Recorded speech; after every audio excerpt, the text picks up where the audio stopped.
Hello everyone and welcome back to the channel. Today we are playing a fun party game and fun facts, which you can totally see there, but not the other way. One of my favorites, and just that it opens up a lot of conversation, and really that's what you want from a party game. You want a party game to get people talking, and you want people engaged in the game as much as you can. For fun facts, we're going to get into how to set up, how to play, how to win. So, fun facts. Each player who's playing, depending on how many you have, will take one of these little arrows and the color marker that corresponds with it. So, for this game, we're going to set up for a 4-player game.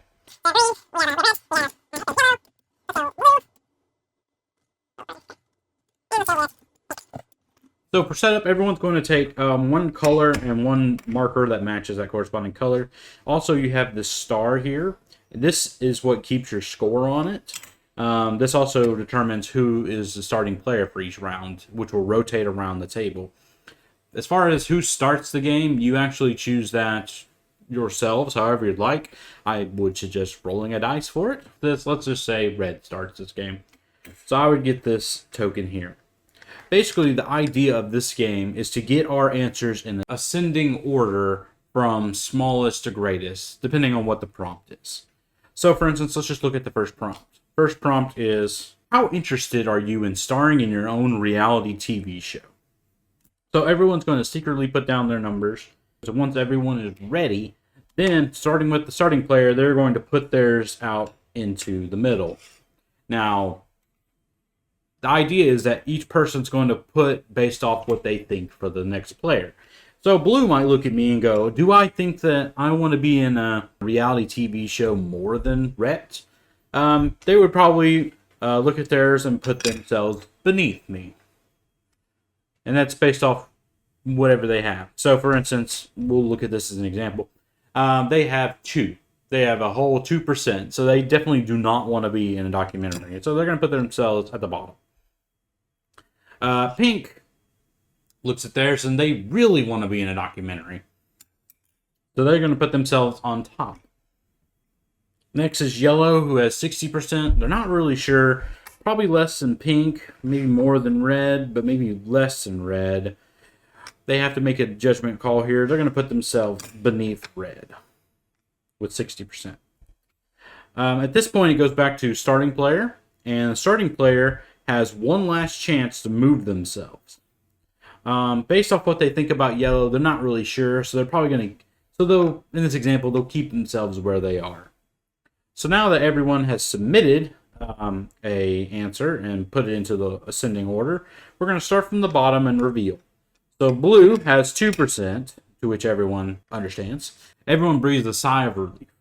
Then we go to yellow, who says 60%, which could be considered a big jump depending on this. Red reveals, oh crap, I have 70%, which is perfect and lines up perfectly. And pink, of course, reveals they have 100%. So this would be a perfect scoring round. That would be 4 points for them, and they would write that down onto their star here. Reveal they have 4 points moving forward. However, let's say that these two have been swapped. Let's say this had been the order. Then what you would do instead is you would choose between red and yellow which route to go with. In this case, it doesn't really matter. Yellow would come out because red was the first one in line. And then you would have this, and instead of 4 points, you would get a magic 3. Basically, this will continue around. Whenever you're starting the game, you're going to choose 8 cards off the top of this deck. And once those 8 cards have been finished with, then you would look at your final score, and that's what you would compare to the back of the scoreboard here. And depending on what number you have is how well you do. So let's say we got 25 points for 8 rounds. Then we'd be looking at nice score, you're hitting your stride.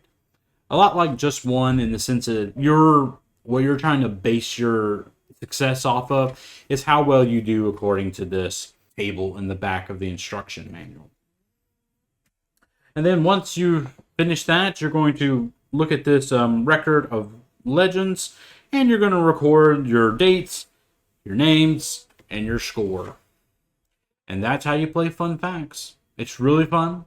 A lot of facts, some not facts. Some people lie. Get them. Just kidding. But thank you all for joining us, and we'll catch you next time. If you have any questions about this game or anything, please get in the comments. We will have our video coming out tomorrow on an example of this game in case you still have some questions. We'll catch you next time because that's the way we roll.